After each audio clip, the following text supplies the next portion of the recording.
Okay, today we're going to run through how to scan in our components page and delete the backgrounds in Photoshop and then pull them back into your pages or your InDesign file.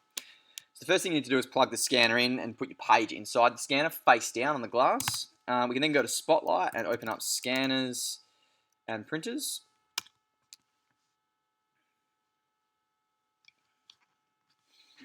And you'll see that I've got the Epson Expression here, which is our scanner. If you don't see this scanner here, there's a fair chance you're running the newer version of OS 10.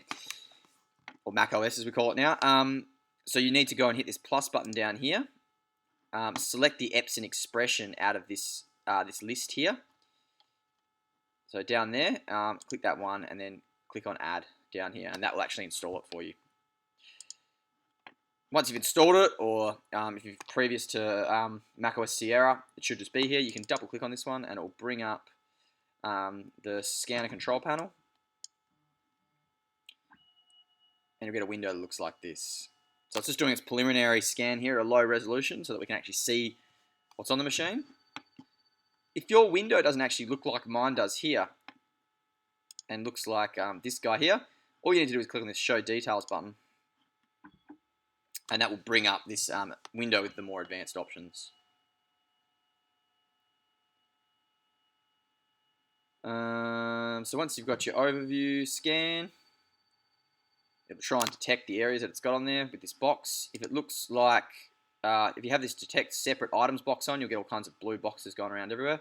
I would always go detect enclosing box and just make sure that this box that you've got here is around the whole page. You can click on these blue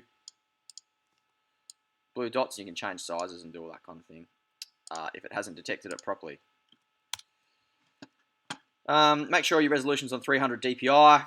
Put it onto your desktop. I'm going to call this components page, which I've got typed in here. I'm pretty happy with all these other details, so I can now just hit scan. And the scanner this time much more slowly to get more detail is going to scan in that document. And what we want to do is, you can see in my preview here, we've got all this discolored background. It's not quite white, that's why it's this bluey grey colour because of the light on the paper. It's got crinkles on it because this page has been around for a couple of years now. So we want to get rid of that so that we get nice clean images on our pages file. The only exception is probably the schematic. I mean, that's a lot of work to delete all the background out of that. So we might just put that on and put a black box around that and just have to live with the background. Okay, so once that's happened, we should be able to jump into Finder.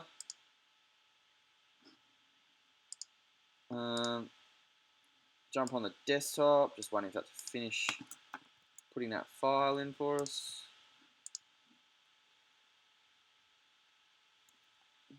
Something seems to not be working as well. Let's have a quick look.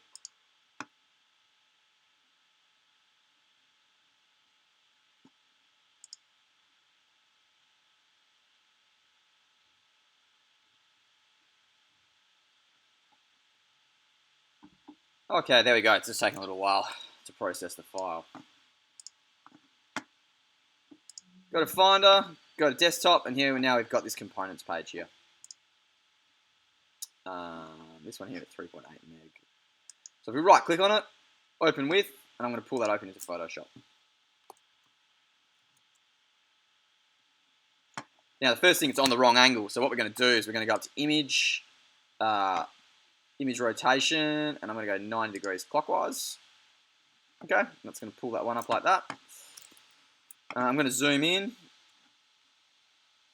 So I use Shift and the scroll wheel.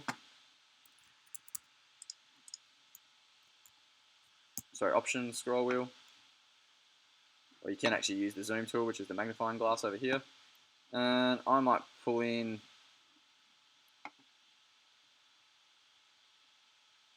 the speaker because it's got some internal bits as well.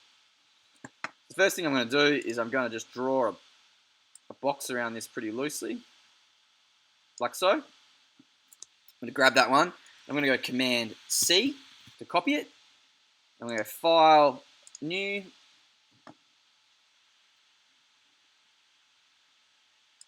And it actually will have created these sizes off the clipboard, which is perfect. So we just hit create, and that'll make us the perfect size document. Then I'm going to go Command V as well. This background layer, this white background layer, I don't actually need this because I want it to be transparent. So I can just click and drag that down to the bin here. So the only layer that I've got is this layer 1 for this speaker. I'm going to zoom right in on this. It's just going to make it a bit easier.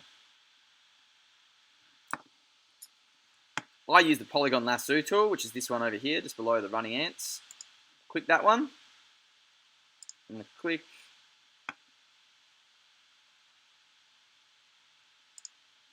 Click.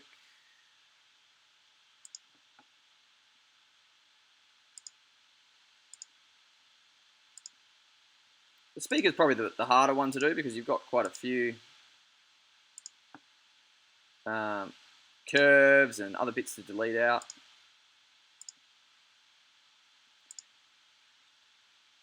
So I'm just clicking my way around this picture that I've got going here.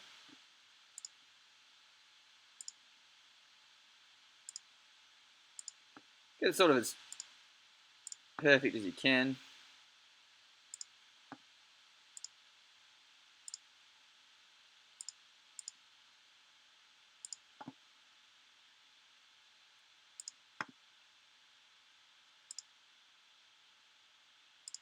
If you're not 100% happy with your line work, or if you delete a bit of line out, you can always go back over your lines once you've actually printed your page out.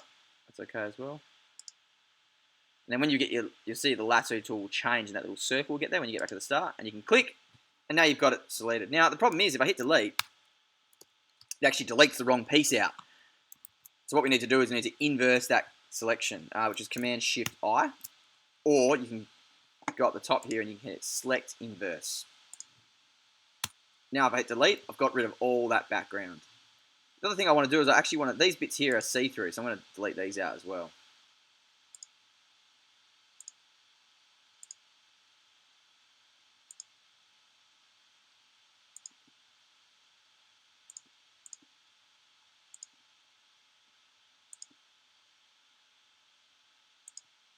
And delete.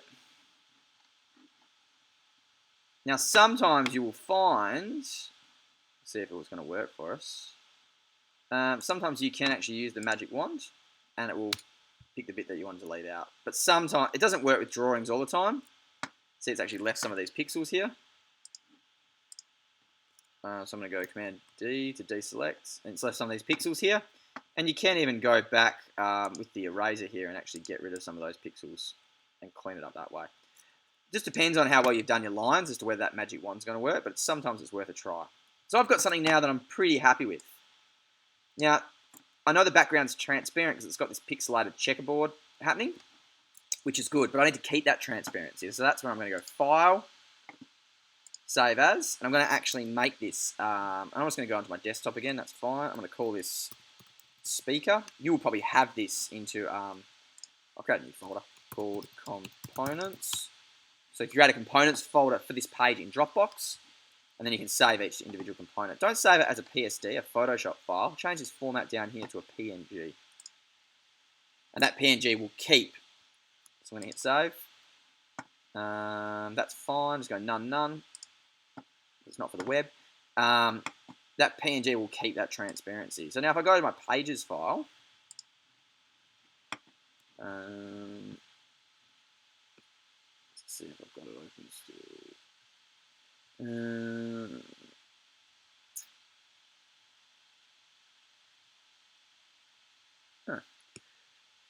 Component layout example. There we go. So if I go to my components page in Pages that looks like this, you can see that I've already brought the amplifier across from that one that I drew in class with you.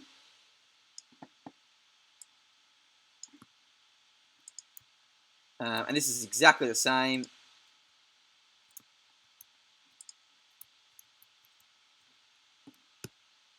This is exactly the same if you're pulling it into InDesign as well.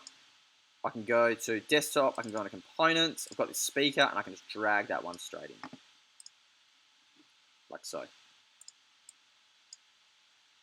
And you'll notice that the background is deleted. So if I actually go Document, Format, Arrange, change this text wrap to none, It's fully transparent. Like you can see the text and everything coming through it.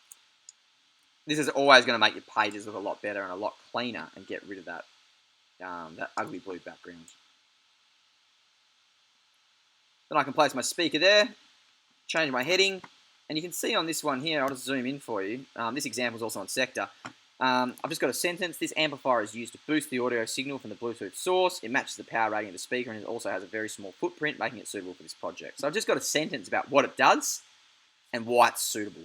Generally, the reason for suitability is that we've matched the power ratings for all these components up. Then off that keynote, you can get the cost, size, the voltage that it requires, and some additional specifications to fill in this little bit of extra information here. And hopefully that gives you enough information to complete your components page.